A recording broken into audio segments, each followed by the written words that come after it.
Cómo fabricar a una feminista de Sarah Winterhoff.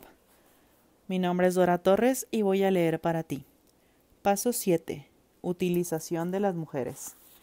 Hemos llegado a la etapa más esperada por los grandes ideólogos de izquierda, la utilización activa de las militantes formadas durante las etapas anteriores. En este capítulo utilizaré algunos artículos de periódicos, así como el análisis de datos estadísticos disponibles que he obtenido de sitios oficiales de fundaciones internacionales, para ofrecer un panorama más amplio de esta realidad que permita su mayor comprensión. El interés fundamental de la élite ideológica global es su propia autopreservación. Por lo tanto, ellos permanecerán ocultos mientras siguen diseñando nuevos modelos de sociedad. Se buscarán hacer realidad la implementación de sus ideas a través de militantes que serán escogidos por los agentes intelectuales que se encargan de formarlas. Finalmente, las activistas feministas serán las responsables por cada paso de la implementación en la sociedad.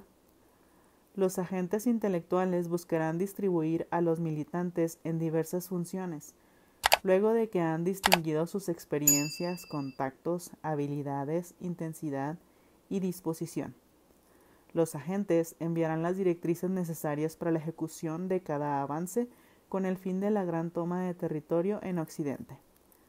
Desde la micro a la macroescala, estas directrices pueden ser abiertas o cerradas, es decir, las abiertas generalmente son transmitidas de manera cultural, como a través de una publicación literaria o por vías institucionales como un decreto presidencial.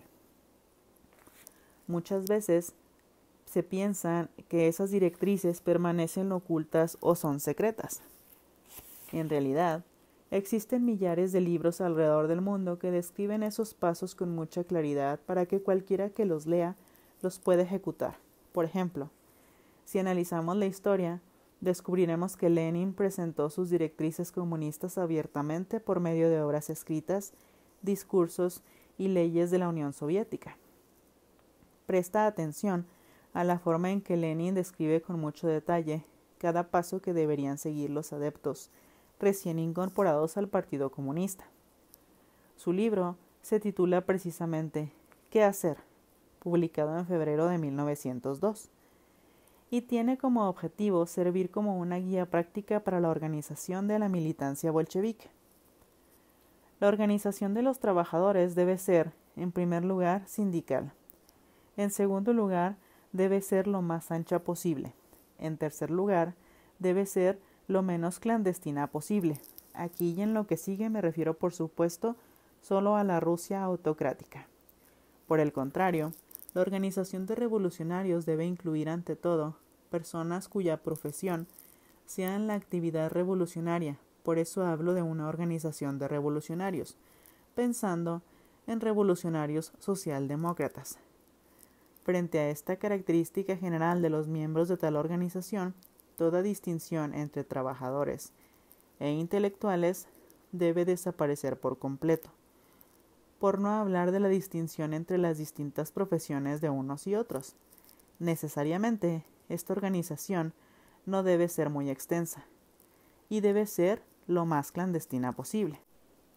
Otro ejemplo muy claro de directrices abiertas lo encontramos en el Decálogo de Lenin, un manual conciso, práctico y directo de subversión y toma del poder por los comunistas en los países democráticos.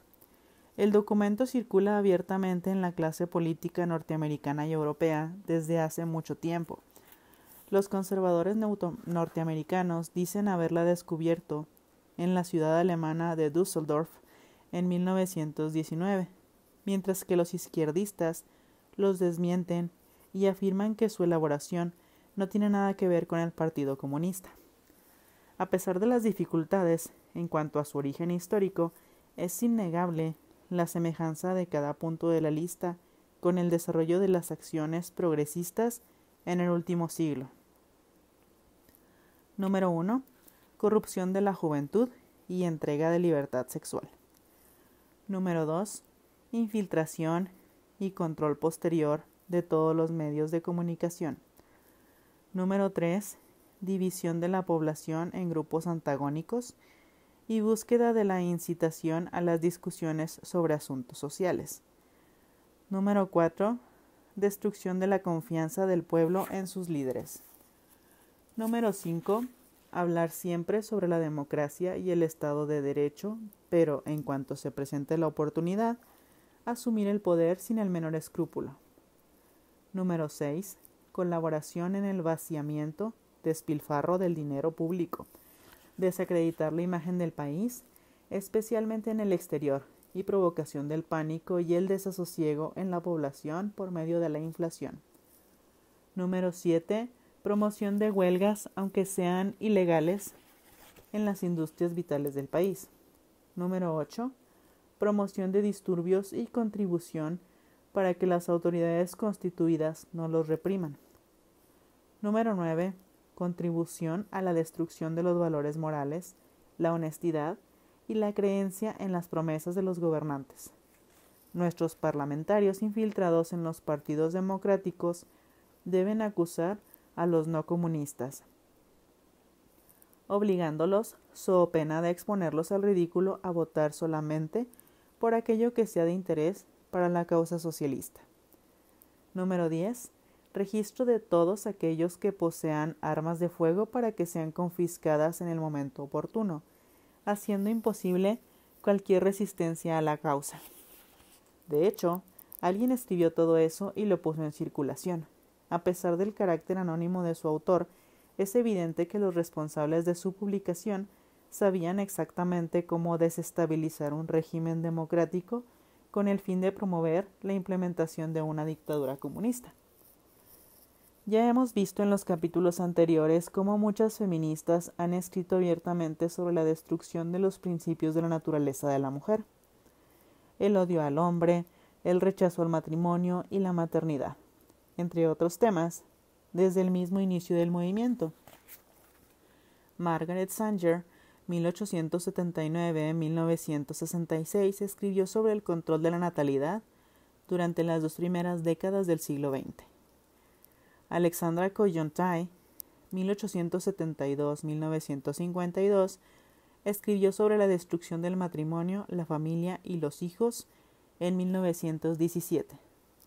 Simone de Beauvoir, 1908-1986, declaró que la mujer no existía cuando escribió en su libro El segundo sexo de 1949. No se nace mujer, se llega a serlo. Entiendo que ella estaba promoviendo que la mujer no existe en realidad, sino que debe construirse. Monique Wittig trabajó sobre este concepto 40 años después.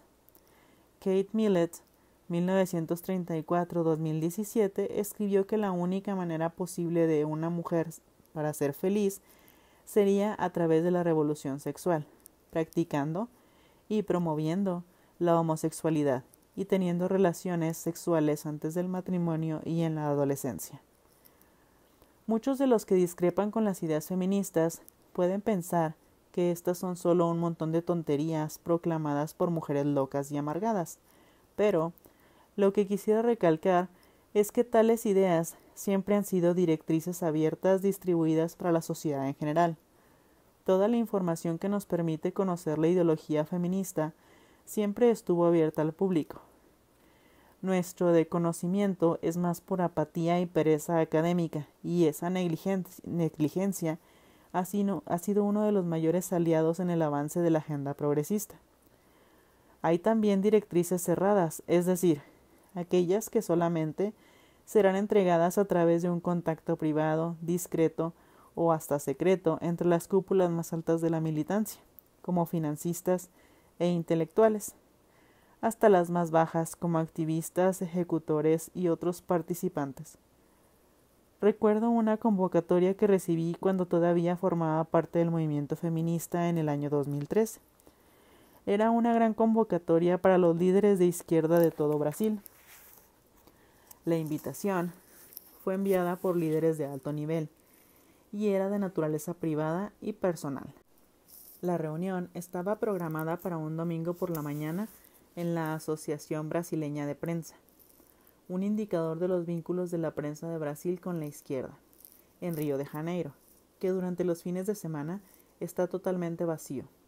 El lugar tenía mucho personal de seguridad que revisaba nuestras pertenencias y confiscaba los teléfonos. Pasamos todo el día desde las 7 de la mañana hasta las 10 de la noche discutiendo cada línea de actuación del activismo callejero para los próximos 2 años. La discusión principal giró alrededor de la posibilidad de la utilización de la violencia.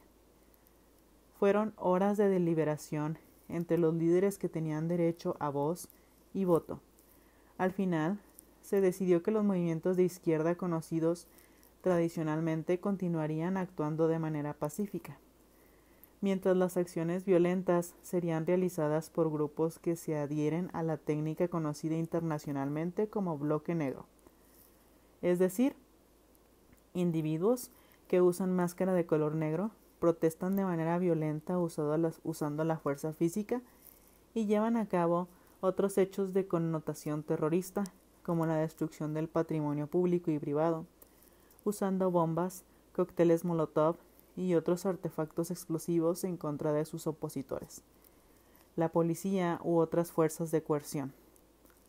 Es muy posible que cada vez que te enteras de una noticia sobre marchas feministas con actos vandálicos, verás que una de las líderes aparecerá diciendo que se trató de un caso aislado y que el movimiento no apoya este tipo de vandalismos. No obstante, es muy posible que no haya tenido nada de aislado. Todos saben en el interior de los colectivos que todo se planea y unos pocos se ejecutan. Otro ejemplo de directrices cerradas lo encontramos en el conocido Foro de Sao Paulo, de acuerdo con el propio sitio. El foro tiene su origen en la convocatoria que hicieron Lula y Fidel Castro a partidos, movimientos y organizaciones de izquierda en julio de 1990, para reflexionar sobre los acontecimientos post-caída del muro de Berlín y los caminos alternativos y autónomos posibles para la izquierda de América Latina y el Caribe, más allá de las respuestas tradicionales. Ese primer encuentro se dio en la ciudad de Sao Paulo y reunió a 48 partidos y organizaciones que representaban diversas experiencias y matices político-ideológicas de toda la región latinoamericana y caribeña.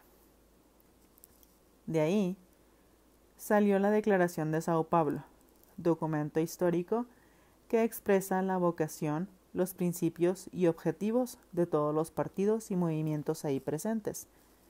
Se destacan en dicha declaración los siguientes objetivos: avanzar con propuestas de unidad de acción consensuales en la lucha antiimperialista y popular. Promoveremos también intercambios especializados en torno a los problemas económicos, políticos, sociales y culturales, en contraposición a la propuesta de integración bajo el dominio imperialista.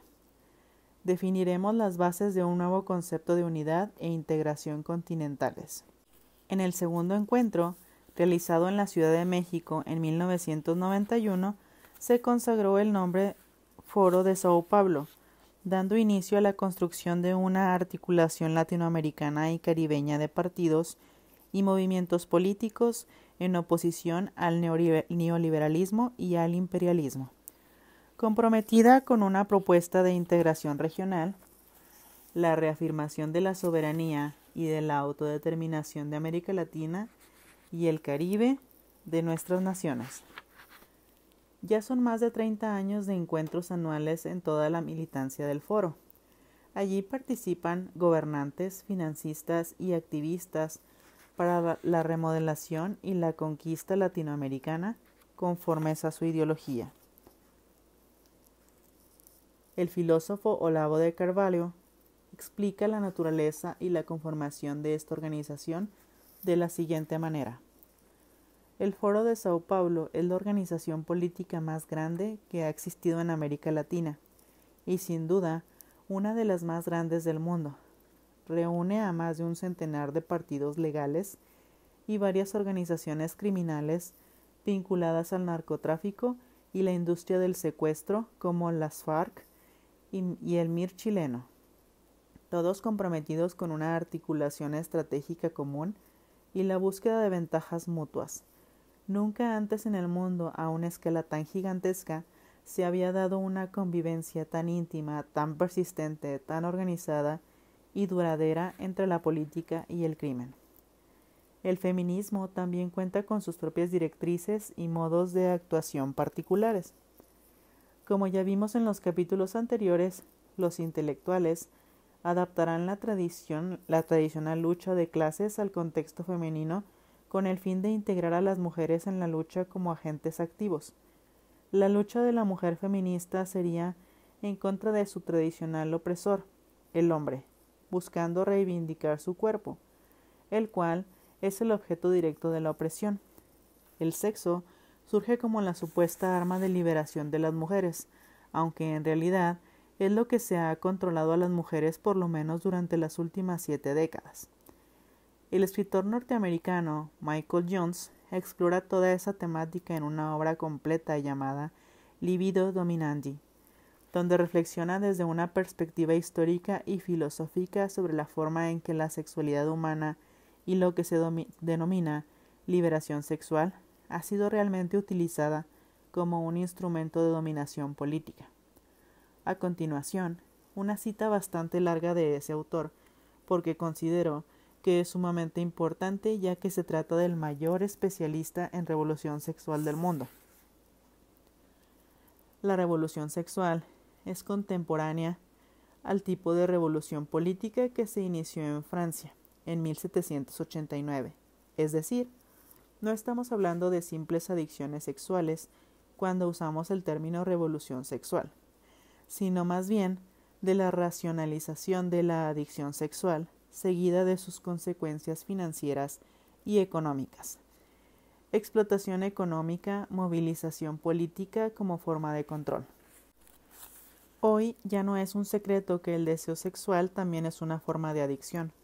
Mi punto es que el régimen político y social actual lo saben y explotan esta situación para su propio beneficio. En otras palabras, la libertad sexual es en realidad una forma de control social.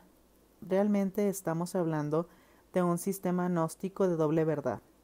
La verdad exotérica, propaganda por el régimen a través de la propaganda.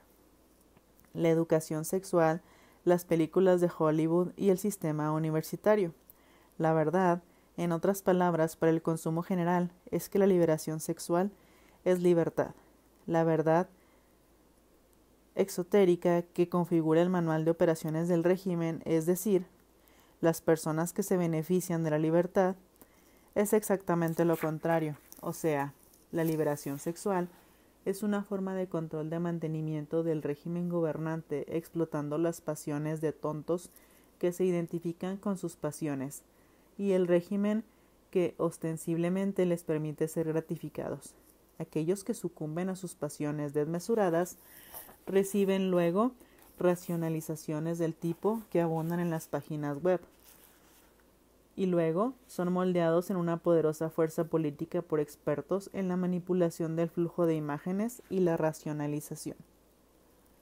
La lucha por la libertad sexual, como la llaman las feministas, no tiene nada que ver con libertad. Por el contrario, es exactamente lo opuesto porque se trata de la lucha equivocada por el derecho de practicar un vicio. ¿Qué hay de libertad en el hecho de entregar el cuerpo voluntariamente a personas con las que no existe ningún tipo de compromiso? Y cuando digo compromiso, ni siquiera me refiero al hecho de formalizar la relación en un matrimonio cristiano, a los ojos de Dios, sino a un compromiso con su desarrollo personal, psíquico y emocional. Así como las feministas luchan en contra de lo que llaman la cosificación del cuerpo de la mujer, al mismo tiempo se están autocosificando cuando aceptan deliberadamente servir como objeto de placer para otro individuo. La mujer que debería ser valorada, honrada y respetada se transforma por medio de la teoría feminista en un instrumento para que un tercero tenga un orgasmo fugaz. El feminismo terminó por transformar a la mujer en un mero vibrador o una muñeca inflable. A eso le denominan empoderamiento. Desde la óptica de la feminista, la libertad sexual tiene otra utilidad. La capacidad de poder entregarse a los placeres sexuales sin la necesidad de someter a un matrimonio o correr el riesgo de embarazarse. Si el embarazo ocurriese, se apelaría con facilidad a los derechos reproductivos, es decir, el derecho de asesinar al bebé para que la mujer vuelva lo más pronto posible a ejercer su sexualidad de la manera completamente egoísta, irresponsable y mediocre. Para poder intervenir en el comportamiento sexual de los seres humanos, se necesita tanto la investigación profunda del tema como la producción masificada de material académico que puede llevarse a los ambientes científicos y educacionales.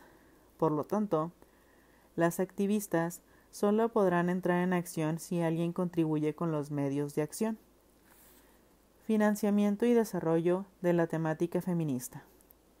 Hemos podido ver cómo muchas de las directrices y sus aplicaciones son abiertas y han llegado a la militancia organizada como también a la masa desorganizada a través de libros y publicaciones científicas.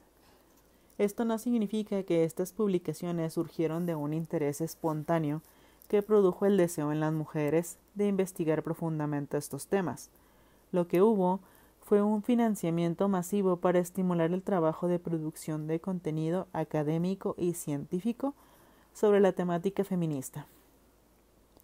Muchísimas fundaciones filantrópicas en los años 70 decidieron invertir millones de dólares en universidades, instituciones de investigación y departamentos académicos universitarios con el objetivo de fomentar lo que denominaron como estudios de la mujer sobre la mujer. Es importante aclarar que cuando digo fundaciones filantrópicas, me estoy refiriendo a organizaciones internacionales y empresariales privadas que tienen como objetivo financiar proyectos que, de acuerdo con su vocabulario, servirán de interés para el desarrollo de la humanidad. Entre las más populares e influyentes encontramos la Fundación Rockefeller, la Open Society Foundations, que pertenece a George Soros, la Fundación MacArthur, la Fundación Bill y Melinda Gates y la Fundación Ford. Esta última ha sido la que más capital ha invertido en lo que denomina Women's Studies, estudios de las mujeres. Les presento a continuación un artículo de la Fundación Rockefeller y otras instituciones sobre lo realizado por la Fundación Ford. La Fundación Ford ha tenido un compromiso de larga data con el desarrollo y la institucionalización de los estudios de la mujer, y desde 1972 proporcionó fondos sustanciales para becas, centros de investigación de la mujer y proyectos para integrar la nueva beca sobre la mujer en el plan de estudios. Los programas de estudios de la mujer pudieron despegar tan rápido en la década de 1970, en parte debido a un impulso feminista dentro de las instituciones de élite. Tanto que en la educación superior como en la filantropía, los defensores del campo en las instituciones educativas confiaron en la ayuda filantrópica y las subvenciones para respaldar sus ambiciones. A lo largo de la década de 1970, una gran cantidad de financistas hicieron que esto sucediera. Incluían el Fondo Nacional para las Humanidades, la Corporación Carnegie, las fundaciones Rockefeller y Mellon, y el Fondo de los Hermanos Rockefeller. Pero el mayor actor filantrópico en este campo desde principios de la década de 1970 fue la Fundación Ford. Muchos consideraban que los estudios de la mujer eran el brazo académico del feminismo. Vieron que tenía tres tareas principales. Primero, enseñar sobre las mujeres y los problemas de las mujeres. En segundo lugar, poner fin a la discriminación sexual en todos los niveles de educación. Y tercero, integrar el activismo y el pensamiento feministas en el plan de estudio y la vida universitaria. Una pionera feminista describió el campo como una interacción de la política, el deseo de cambio social, la enseñanza, la investigación y la erudición. En el campo de los estudios sobre la mujer, $1 millón en becas de la Fundación Ford financió 130 proyectos entre 1972 y 1975. La mayoría de ellos se acogieron al programa de becas para profesores de Ford o a la beca para disertación doctoral en estudios de la mujer, administrada por la Fundación Nacional de Becas Woodrow Wilson. Para 1975, estos esfuerzos estaban dando sus frutos. Se impartían más de 1,000 cursos de estudios sobre la mujer en las universidades estadounidenses. Más de 30 instituciones otorgaron títulos de licenciatura en estudios sobre la mujer. 3 ofrecían programas de doctorado. Sin duda, las defensoras feministas surgieron de las comunidades y los campus, abogando por un cambio dramático y la inclusión en innumerables formas que no tenían, y tal vez no necesitaban, respaldo monetario, pero los fondos de las fundaciones privadas desempeñaron un papel importante en la realización de muchos proyectos claves. En particular, los fondos de las fundaciones fueron cruciales para el resurgimiento de un nuevo campo académico. De hecho, en su obituario en el New York Times, Marianne Chamberlain, de la Fundación Ford, fue recordada como el hada madrina de los estudios de la mujer. De toda esta información podemos sacar 2 conclusiones. La primera es que no hubo un interés real y espontáneo ni por parte de la comunidad académica ni de la mujer norteamericana promedio de consumir o producir este tipo de contenido feminista. La segunda es que si no fuera por la inversión financiera de los grandes patriarcas de las familias tradicionales que comandaban estas fundaciones, el feminismo no habría sido difundido en el mundo como lo hemos visto hasta ahora. Podría parecer un poco confuso entender el motivo real por el que una gran élite financiera invirtiera tanto dinero en la modificación de la sociedad, pero el propósito para tamaña inversión es ser capaz de ejercer el poder sobre los individuos. Esta transformación no pasa solo por las personas en su esfera privada, sino que llega a los más diversos sectores que regulan la vida humana, empezando por los gobiernos. Por ejemplo, el billonario húngaro George Soros, creador de la fundación Open Society, Sociedad Abierta, está siendo acusado desde hace décadas de reiteradas intromisiones políticas, es decir, de interferir directa o indirectamente en la política o cultura de un país o localidad con el fin de obtener un beneficio propio o el de terceros, violando la soberanía y muchas veces las leyes locales.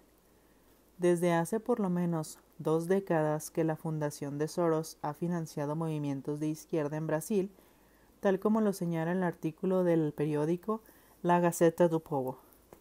La Fundación Open Society, dirigida por el multimillonario George Soros, distribuyó alrededor de $32 millones a organizaciones brasileñas entre 2016 y 2019. El monto equivale a aproximadamente 117 millones de la moneda local, considerando el tipo de cambio promedio de cada año. En total, 118 organizaciones recibieron fondos de Open Society para operar en Brasil entre 2016 y 2019. La gran mayoría son de entidades con sede en el país, pero también hubo transferencias para organizaciones extranjeras con el fin de realizar proyectos en Brasil.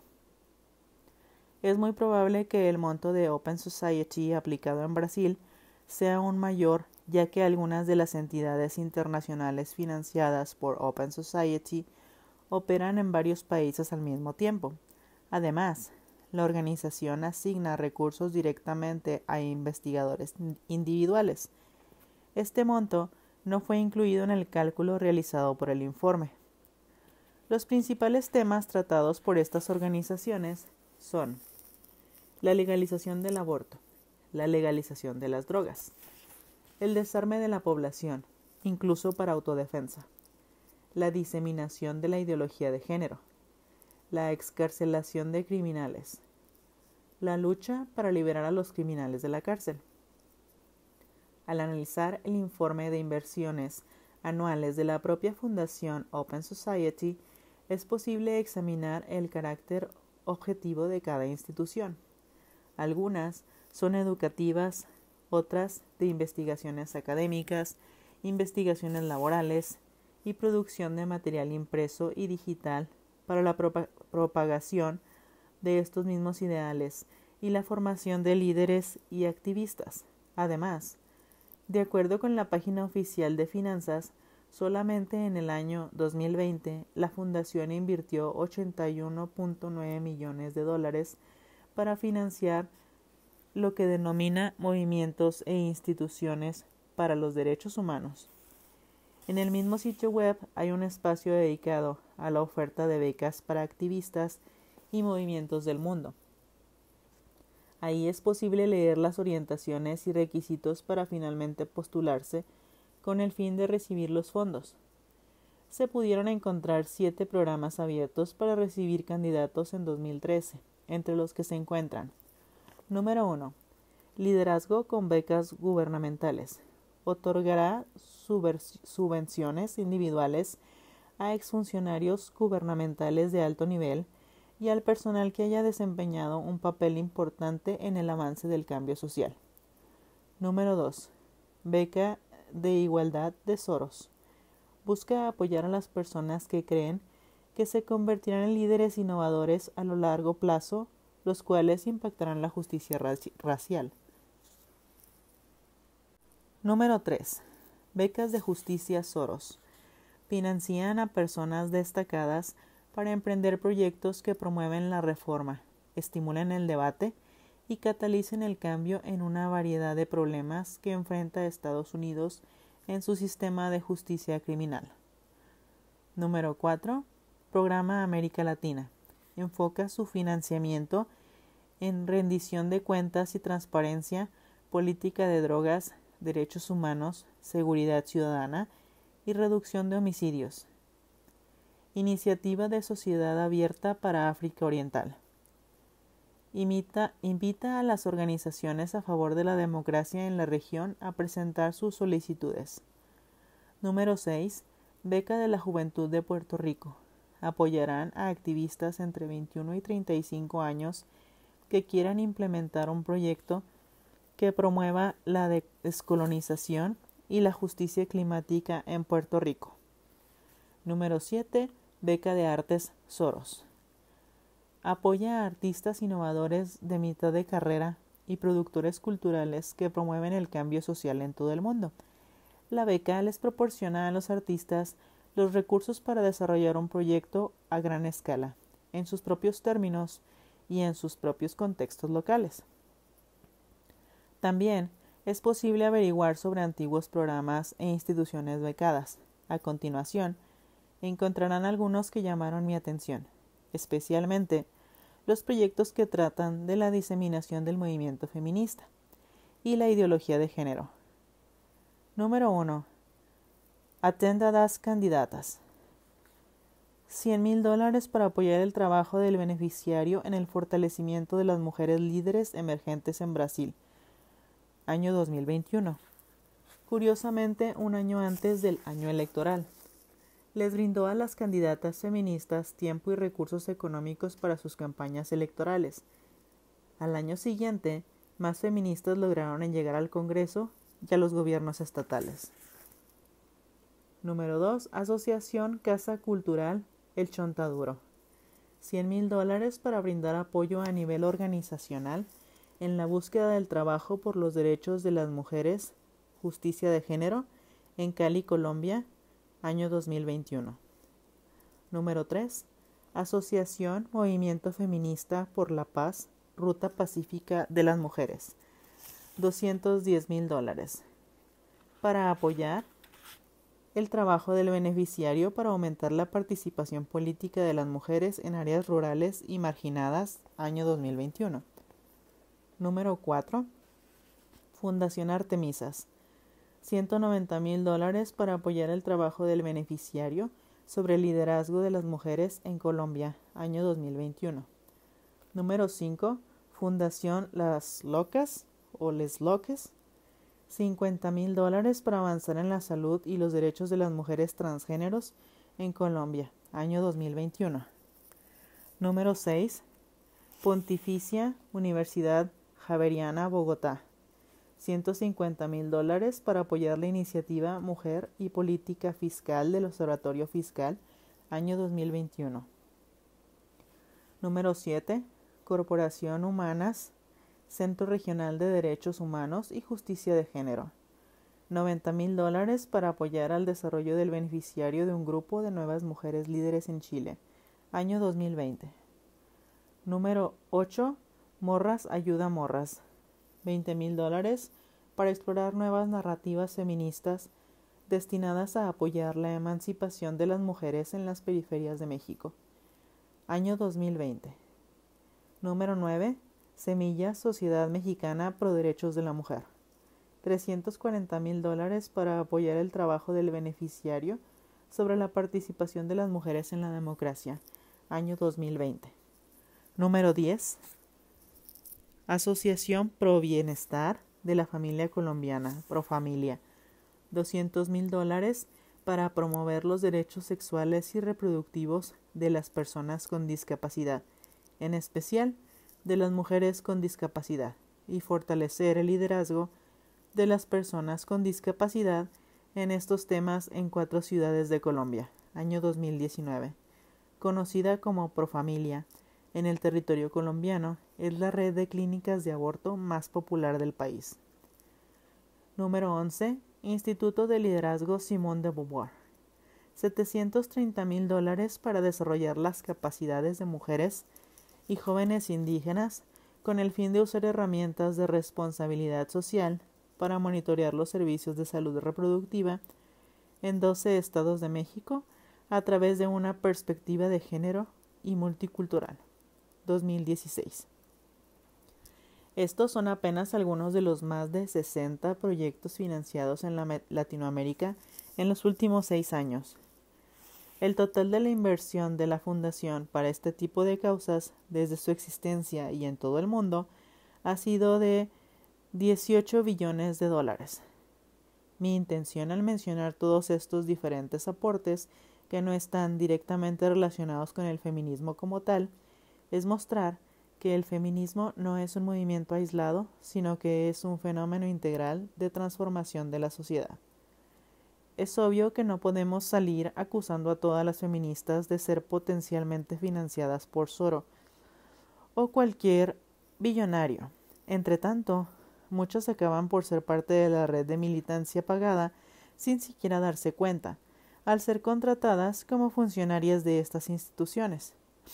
Lo que reciben se denomina ayuda de costo, es decir, la contratación de colectivos de diversas ciudades que llevan activistas para una marcha en la capital y les dan las comidas y una pequeña recompensa monetaria, entre otras cosas.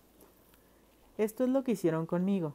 Después de pasar por todo el entrenamiento de Femen en Ucrania, una de las líderes, Ina Shevchenko, me preguntó cuál era el sueldo mínimo en Brasil.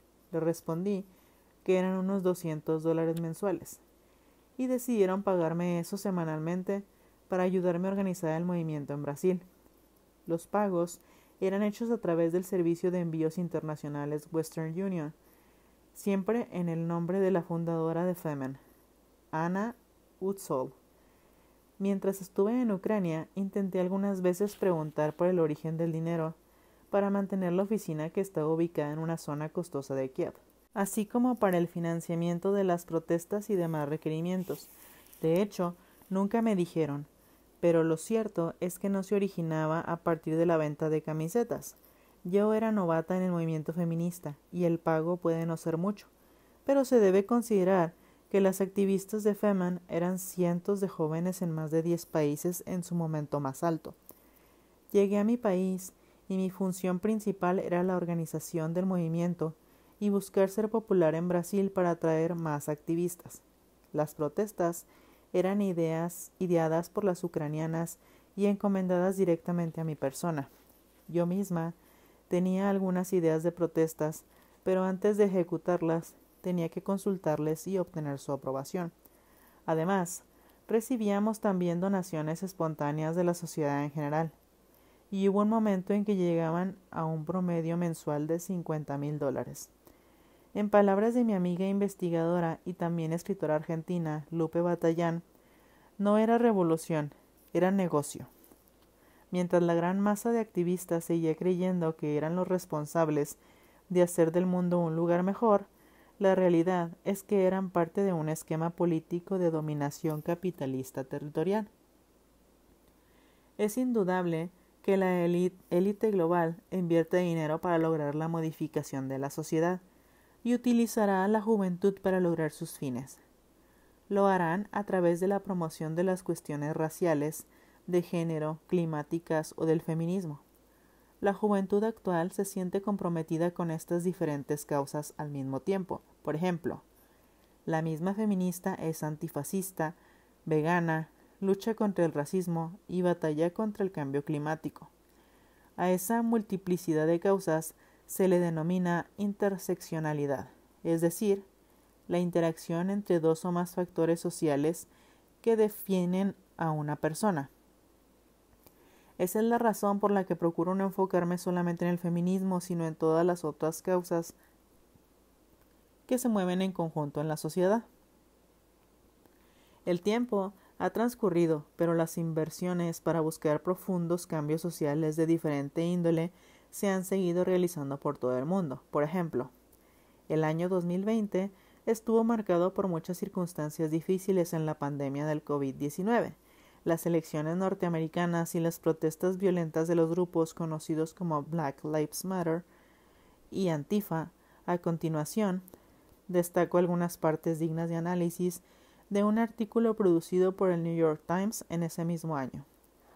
La Fundación Open Society, el grupo filantrópico fundado por el magnate de los negocios George Soros, anunció el lunes que invertiría 220 millones en esfuerzos para lograr la igualdad racial en los Estados Unidos. Una gran empresa financiera que apoyará a varios grupos de justicia racial liderados por negros durante años. La iniciativa, que surge en medio de protestas nacionales por la igualdad racial y llama a la reforma policial provocada por el asesinato de George Floyd en Minneapolis, remodelará de inmediato el panorama de las organizaciones políticas y de derechos civiles de los negros, y señala en qué medida la raza y la identidad se han vuelto el punto focal explícito de la política estadounidense en los últimos años, sin signos de retroceso. Soros, que en ocasiones se ha enfrentado a difamaciones y antisemitismo por su papel como megadonante liberal, también está posicionando a su fundación cerca de la vanguardia del movimiento de protesta. La Fundación Open Society invertirá 70 millones adicionales en subvenciones locales que respaldan los cambios en la policía y la justicia penal. Este dinero también se utilizará para financiar oportunidades de compromiso cívico y organizar pasantías y capacitación política para jóvenes. El primer destacado corresponde a la palabra filántropo, es decir, la persona que sería el agente promotor de la filantropía. Filio viene del griego, que significa amigo, mientras que antropos significa hombre, ser humano o humanidad. Entonces, filántropo se define por la RAE como aquel que es amigo de la humanidad, que ayuda a la humanidad, que se distingue por sus obras en el bien de la humanidad. Esto difiere, por ejemplo, de la caridad, que viene del latín caritas, que significa querido, amado. La RAE la define como una virtud teologal que consiste en amar a Dios sobre todas las cosas y al prójimo como a uno mismo. Se trata de una actitud solidaria ante el sufrimiento ajeno y se considera como una virtud cristiana opuesta a la envidia y a la enemistad. Lo que quisiera enfatizar es que existe una diferencia muy grande entre filantropía y caridad. La primera consiste en practicar hechos solidarios por intermedio de un individuo donde se utiliza el dinero como herramienta para modificar una situación. En la segunda, se trata de un acto ejercido por un individuo sin la necesidad de utilizar dinero y movido por el amor a Dios sin ninguna intención escondida. El primero conlleva gratitud hacia un hombre poderoso, mientras que la segunda nos llena de gratitud a Dios. Lo cierto es que los actos filantrópicos pueden y han sido utilizados como grandes herramientas de control político y de dominación social al actuar por intermedio de estas fundaciones. El segundo y tercero, destacado, enfatizan la exposición del objetivo de tal inversión, llegar hasta las instituciones, la militancia organizada, que trata los asuntos raciales y buscar modificarlas para que sirvan a sus propósitos, incluso a aquellas que tienen que ver con protestas.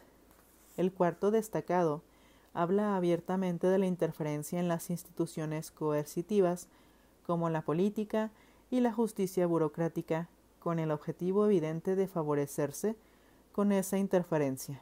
En el quinto y último destacado, la Fundación de Soros admite que realiza una inversión monetaria en la creación y el mantenimiento de grupos de protesta y en el área del lobby político. El mismo George Soros no oculta sus intereses con respecto a la modificación de la política y la cultura de los Estados Unidos. Nunca en la historia norteamericana hubo tantos movimientos violentos de izquierda organizados y tomando las calles como en el año en que Donald Trump se postuló para la reelección de la presidencia de los Estados Unidos. Un video del mismo año muestra a unos manifestantes del grupo Antifa y Black Lives Matter demandando la entrega del pago por las protestas gritando «George Soros, ¿dónde está nuestro dinero?». Con respecto al movimiento feminista, analicemos con atención el siguiente artículo que ha sido tomado directamente del sitio oficial de la Fundación Open Society. La Fundación Open Society invertirá más de 100 millones durante los próximos 5 años para fortalecer una serie de movimientos liderados por feministas y aumentar su liderazgo en una amplia gama de sectores, desde la política y el sector privado hasta la sociedad civil y el gobierno.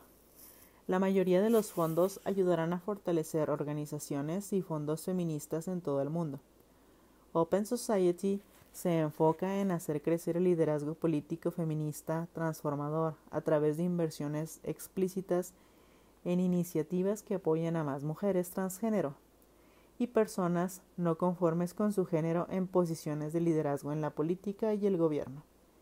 Esto incluye apoyo para expandir el multilateralismo progresista y el liderazgo feminista en la paz y la seguridad. Las inversiones también impulsarán los esfuerzos para garantizar que las mujeres, las niñas, las personas transgénero y las comunidades no conformes con su género pueden tomar sus propias decisiones sobre los problemas que afectan sus cuerpos y la atención a la salud reproductiva.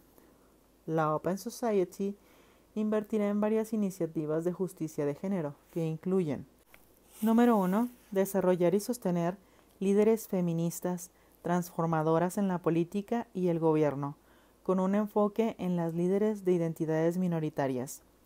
Número 2. Fortalecer los movimientos feministas a nivel mundial, particularmente para combatir el creciente autoritarismo. Número 3. Reforzar el liderazgo feminista en el ámbito de la paz y la seguridad, con prioridad en las mujeres bajo amenaza de conflicto político como en Afganistán. Número 4. Mejorar el acceso, los derechos, los recursos y la capacidad para tomar decisiones sobre el cuerpo y la salud reproductiva. Número 5. Promover la justicia económica y los derechos de las mujeres en todos los ámbitos mediante el apoyo a sus derechos como trabajadoras y cuidadoras. Número 6. Reforzar las plataformas digitales para detener el acoso dirigido al activismo feminista en línea. Considerando los destacados, concluimos que hay 2 tipos de comunicaciones aplicadas en todo el texto. La primera está dirigida a los activistas para que sepan lo que pretenden hacer. La segunda, aún en el mismo tiempo, es estructurada con palabras y términos difíciles para la comprensión de la mayoría de las personas promedio. En ningún momento se ocultan las verdaderas intenciones, pero tampoco las expresan de manera clara. Por el contrario, tratan de maquillarlas para que suenen bonitas. Prácticamente todo el comunicado de la Fundación lleva un mensaje. Estamos poniendo dinero en los movimientos feministas para que se apoderen de todas las esferas, pero principalmente de las políticas de gobierno. Aumentar el liderazgo feminista en los sectores privado, público, civil y del gobierno significa precisamente traer toda la teoría y la práctica del movimiento a estos medios. En otras palabras, que el feminismo no solo produzca la destrucción de la naturaleza de la mujer, sino que, posteriormente, a cada esfera de la vida se lleve un poco de destrucción. Además, se escribe en un sentido que no solo utiliza la inversión en la formación política de las mujeres, sino también de homosexuales y transexuales. Recuerda lo que escribió Kate Millett. Lo personal es político, en el sentido de que todas las cosas que tienen que ver con nuestra vida privada deberían ser politizadas, no solamente discutidas en un ambiente académico, sino normativizadas y estructuradas burocráticamente a través del Estado y su gobierno. El comunicado de la Fundación Open Society es la manifestación perfecta y real de ese objetivo. Lo que la Fundación precisamente busca es la capacitación de personas calificadas para ser agentes transformadores que sean capaces de cambiar un espacio o situación por otro distinto. En este caso, destruir lo que es bueno sustituyéndolo por lo que está mal, al afirmar que antes estaba mal y ahora será bueno. Además, debemos notar todo el énfasis en lo que denominan derechos reproductivos, que como sabemos, significa aborto. Sin embargo, lo que me llamó más la atención en este comunicado fue la parte donde hablan de garantizar que tanto las niñas como las personas transgénero o las que no se identifican con su género puedan decidir sobre su salud reproductiva. Además, de pensar sobre la salud reproductiva como sinónimo de aborto. Tenemos que ampliar nuestro sentido de malicia para no dejarnos engañar por los trucos lingüísticos. El sistema reproductivo no solo sirve para reproducir, sino también para designar biológicamente e intrínsecamente, a pesar de que un progresista rechace esto hasta la muerte, nuestro sexo biológico y nuestro rol en el mundo. Lo que quiero decir es que cuando denominan salud reproductiva a todo el conjunto de prerrogativas que se involucran en la lucha por la legalización del aborto, también se puede entender el término una vez que se acompañan por las palabras las niñas, las personas transgénero y las comunidades no conformes con su género, como el intento de maquillar todo proceso medicamentoso, químico y quirúrgico de cambio de sexo. A fin de cuentas, ¿cuáles serían los derechos de la salud reproductiva de una niña si todavía no tiene la capacidad de reproducción? Debo aclarar que una niña a los 12 años todavía está en la infancia, de acuerdo con el Ministerio de Salud de Brasil. Es posible que la menstruación haya empezado a esa edad, pero no es algo común. Y aunque tenga la capacidad de reproducción, no es recomendable que lo haga, porque se pone en peligro su sistema inmunológico y su salud mental. Incluso, no son raros los casos de pedofilia en medio del movimiento feminista. Shulamit Firestone dedica gran parte de su libro, La dialéctica de los sexos, a hablar sobre la importancia de garantizar lo que denomina libertad sexual de los niños. Y si las distinciones culturales varón-hembra y adulto-niño son destruidas, no necesitaremos ya la represión sexual que mantiene esta desigualdad de clases, permitiendo por vez primera una libertad sexual natural. Ellos nos conducen a la libertad de todas las mujeres y niños para hacer cuanto deseen sexualmente. No habrá razones ya para no hacerlo. Veamos las razones del pasado. Una sexualidad plena amenazaba a la reproducción continuada necesaria para la supervisión humana.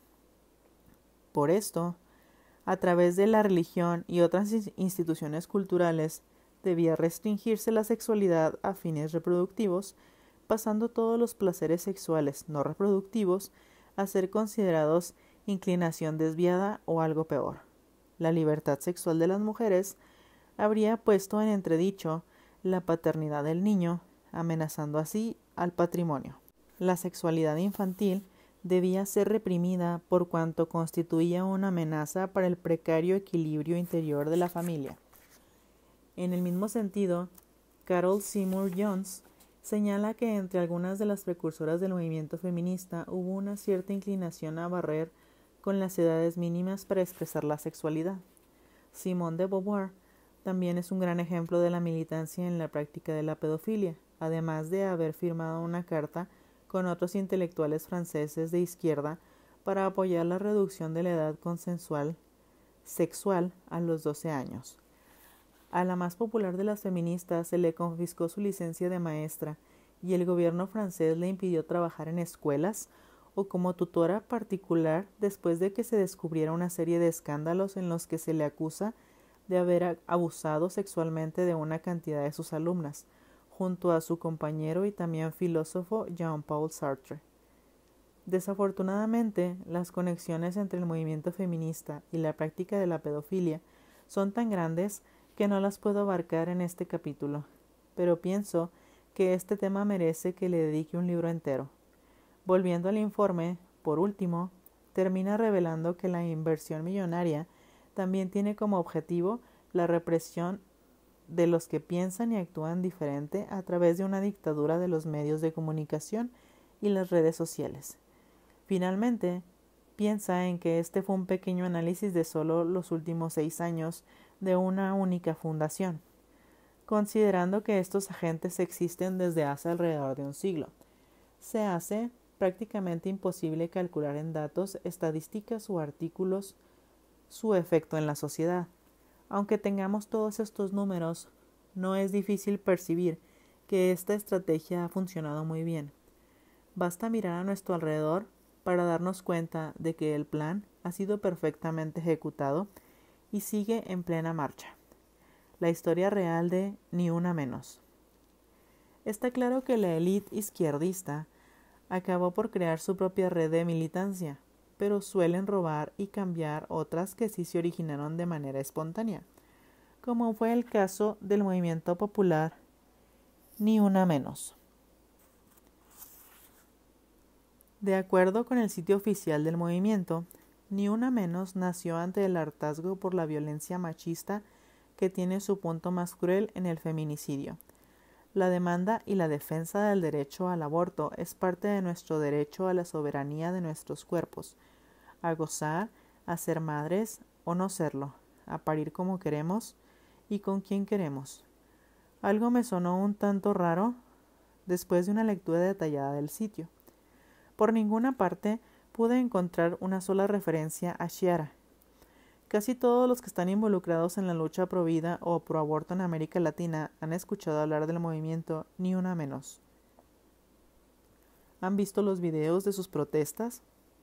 O por lo menos, ¿han observado a alguna muchacha luciendo un pañuelo verde al que ahora, casi de forma automática, conectamos con la posición favorable a la legalización del aborto? Pero lo que casi nadie sabe es que en realidad el movimiento feminista más popular a favor de la reivindicación del aborto legal se originó producto de la reacción espontánea de la sociedad ante el asesinato de una niña embarazada por parte de su propio novio al rechazar abortar al bebé fruto de su unión, tal como podemos leer en el artículo publicado por Mamela Fiallo. Tenía solo 14 años cuando fue asesinada Chiara Páez, la menor que dio origen a la campaña Ni Una Menos. Esta consigna surgió como parte de la lucha contra la violencia hacia la mujer. Conmovió primero a Argentina y luego a toda la región. Meses después, el movimiento mutó. Pasó de ser contra la violencia hacia la mujer a convertirse en una lucha por el aborto legal, a pesar de que la víctima que dio origen a la causa fue asesinada por no querer hacerlo. A Chiara le asesinaron por no querer abortar.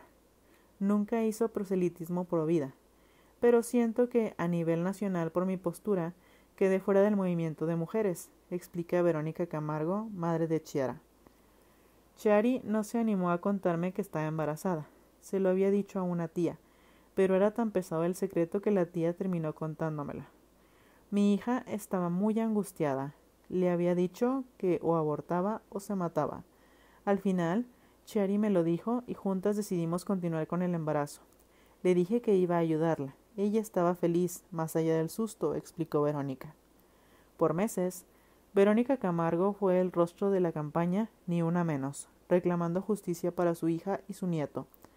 Eso fue en 2015, pero al año siguiente, en 2016, la violencia hacia la mujer dejó de ser el foco de la campaña y tomó como rol protagónico exigir la despenalización del aborto.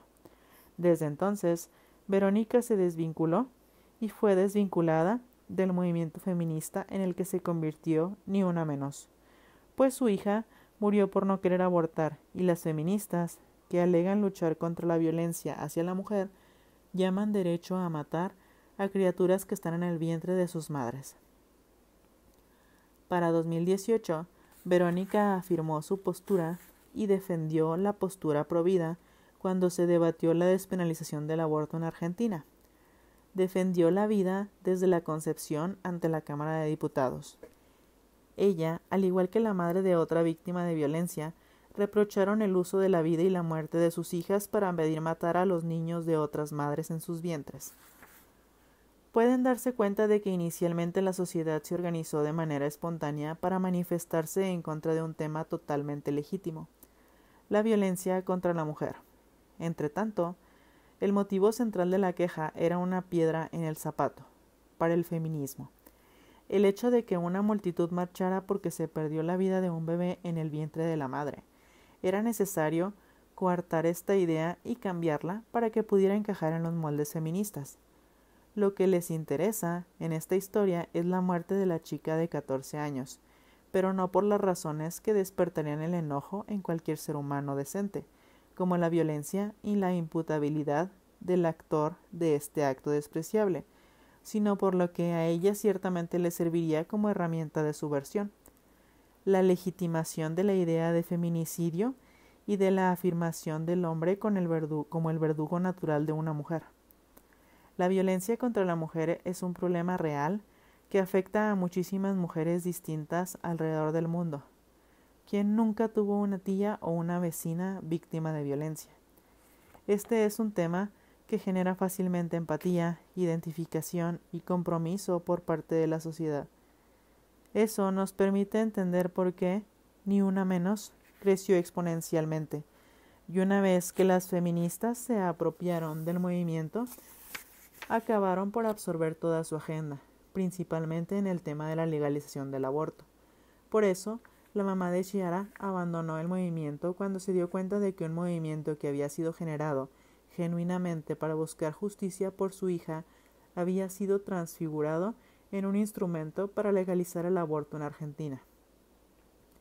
Las feministas argentinas en ningún momento se mantuvieron empáticas con la familia de Chiara, quien no solo fue borrada del mundo junto a su hijo por su novio asesino, sino también por cada una de las feministas que decidieron no volver a pronunciar jamás su nombre mientras portaban en sus pañuelos el nombre del movimiento que se originó por ella.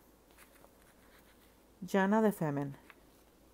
Mientras seguimos hablando de activismo, pasemos ahora a hablar un poco sobre la mente de su agente principal, la activista feminista. Como he dicho anteriormente, muchos jóvenes se suman al movimiento porque realmente piensan que pueden causar una diferencia en el mundo. Pero hay otros casos como el de Jana. Jana Zdanova se hizo mundialmente conocida por una protesta donde corrió semidesnuda en dirección al patriarca Kirill, el equivalente al papa de la Iglesia Ortodoxa, llevando los eslogans "Kill Kirill", matar a Kirill, y "Kirill go to hell", Kirill vete al infierno, en su espalda y pechos. Ella pasó 15 días en la cárcel por su protesta. Yo la conocí personalmente cuando estuve en Ucrania. Era una chica extremadamente dulce y tierna. No hablaba una palabra de inglés y yo tampoco hablaba ruso u ucraniano. Pero con la ayuda de la lengua universal de las señas y del traductor de Google nos comunicábamos bastante. Acababa de cumplir 20 años y todo el cambio cultural, aparte del entrenamiento, me tenía muy nerviosa. Siempre que podía, Jana agarraba mis manos, me abrazaba y mantenía una postura totalmente maternal conmigo. Me cuidaba como una hermana mayor, como una mejor amiga y a veces como una amante. Sin darme cuenta, empecé a cuestionar mi sexualidad porque siempre había estado muy segura de ser heterosexual. La verdad es que yo nunca me sentía atraída a ser lesbiana. Eso no significa que nunca haya tenido experiencias homosexuales. En realidad, tuve muchas, pero jamás por ganas, aunque sí por una imposición social dentro del movimiento feminista donde sentía que sería más valorada si seguía un cierto patrón de estereotipos. Hoy puedo decir con convicción que los 5 años que pasé en el movimiento feminista estuve en constante angustia sin comprender mi sexualidad. Eso porque querían obligarme a salir con mujeres, no porque me gustaban de verdad, no por un hecho libre, sino por pura sumisión ideológica. Solo años más tarde, conseguí finalmente comprender que lo que sentía por Jana no tenía nada que ver con el lesbianismo, sino con la sensación de protección que ella ejercía sobre mí mientras me encontraba en una situación vulnerable. En realidad, estaba ejerciendo mi feminidad, pero con los agentes equivocados. Tatiana Saserkovnaya, una de mis compañeras de Femen, me invitó una noche a ir a un local de desnudistas, strippers, con el fin de tomar y divertirnos. Para mi sorpresa, mientras tomábamos los tragos de vodka y discutíamos sobre cómo las mujeres que estaban en ese lugar eran víctimas del patriarcado opresor, una mujer guapísima subió al escenario y empezó el espectáculo de pole dance. Era Jana, quien era activista femenina durante el día y desnudista por la noche. La situación me chocó muchísimo. Ella vino hasta donde estábamos cuando terminó su presentación y nos preguntó si nos había gustado. Le pregunté de inmediato por qué hacía eso. Ella me contestó con una sonrisa y me dijo que así era como pagaba su licenciatura en psicología, pero que pronto ya no tendría que hacerlo porque Femen le estaba pagando por sus protestas. Es posible que ella no se acordará de que una de las justificaciones que Femen utilizaba para su existencia era el combate del turismo sexual y la prostitución, mientras protestaban contra los hombres que venían de Europa Occidental para consumir por pocos euros a las mujeres ucranianas devastadas debido a la miserable economía. Ellas mismas prostituían a sus activistas pagándoles para que salieran desnudas a la calle. La diferencia era que para hacer eso no necesitaban agarrar el tubo del pole dance, sino los carteles de la protesta. Jana dejó de trabajar como desnudista. Ahora ya no vendía la exhibición de su cuerpo a los hombres que frecuentaban los locales nocturnos. Ahora ella se la vendía a los hombres que controlaban el mundo. La historia que les estoy contando no acaba con Jana. La propia Tatiana me confesó días después que la única razón por la cual estaba en Femen era porque no tenía dónde vivir, y por eso estaba viviendo en la oficina. Además, le encantaba la posibilidad de viajar a países ricos de Europa Occidental, aparecer en los programas de televisión y buscar nuevas oportunidades para tener una vida mejor. Sobre la base de estas historias podría preguntarte, ¿cuál es la diferencia entre el feminismo y la prostitución? Absolutamente ninguna, y es muy posible que ambas actividades estén muy cerca una de la otra. Hasta yo había salido de una actividad para entrar a la otra. Ambas son actividades que acaban por atraer a mujeres heridas, abandonadas, sexualizadas y rotas por dentro.